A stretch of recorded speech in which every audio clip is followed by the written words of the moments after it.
Hey guys, I trust you are doing well. So today I want us to talk about what makes clouds and rain. Okay, you will consider it at page D17 to D19 of your science hardcover book. Okay, so this is the book for those who have the book. So you use it at page D17 and D19. So in order to understand how clouds and rain are formed, you will consider what we call the water cycle. Okay, I'm going to explain you what water cycle is. First of all, you guys need to know already and keep in your mind that clouds that you see when you look at the sky is not smoke as people used to think. No, clouds are not smoke. Remove that idea from your mind from now. Okay, so clouds are made up of many tiny drops of water, that are gathered together.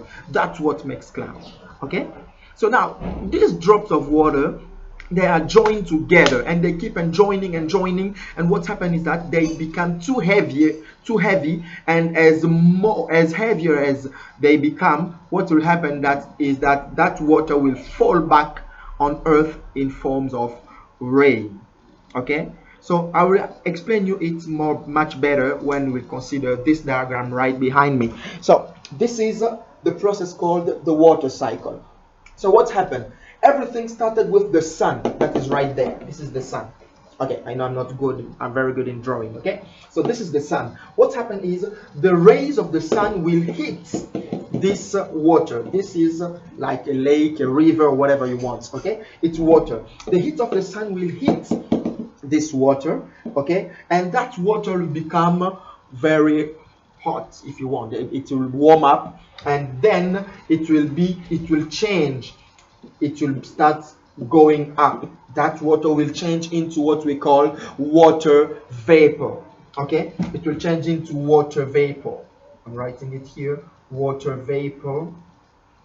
And that water vapor will rise. Okay, and this process is called evaporation. As you can see here, evaporation. That water will be changed into water vapor because of the heat of the sun, and it will rise.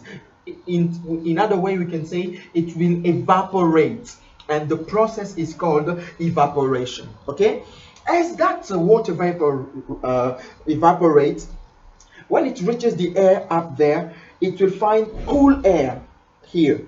And that cool air will make this vapor, water vapor, be turned back into water, but in forms of tiny drops of water.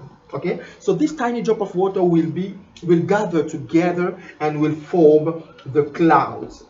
Okay, these drops of water, when they are gathering together, we say they condense. Okay, they will condense or gather together. This process is called condensation. You repeat, condensation. Okay, once they gather together, what will happen? They keep on condensing and condensing, and this cloud will no longer be the way it is. It will get bigger, and as it's getting bigger, it becomes also heavier. Okay, so the more it gets heavy, what will happen is that water will start fall back on earth. Okay, it may fall in forms of water. That's what we call rain. It may fall in forms of hail or sleet or snow. So this is called precipitation. So what is precipitation? Is when that water that accumulated on the cloud will fall down, okay, and it goes back on earth. This is what we call precipitation. So keep this in your mind. Clouds are formed by the tiny drop of water that gather together or that condense. Okay? And that's what gives us clouds.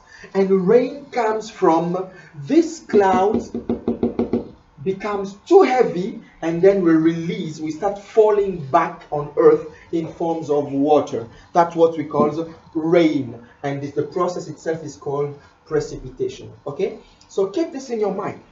Water cycle has three steps. First of all, we have evaporation, the heat of the sun hitting the water, and then that water will evaporate. Okay, and secondly, we have condensation. That water vapor will condense. here it will condense and form clouds. We say condense means gather together. Okay, these drops of water will gather together. And then we have the last step, that is precipitation here. So what will happen is these clouds, it becomes too heavy, and then it starts falling back on earth in forms of rain, hail, or sleet, even snow. Okay, so I hope this video has been helpful for you. So don't forget to write to me if you have any question and you want more clarification about this topic. Okay, so I say thank you for watching this video, and I'll see you next time. Bye bye.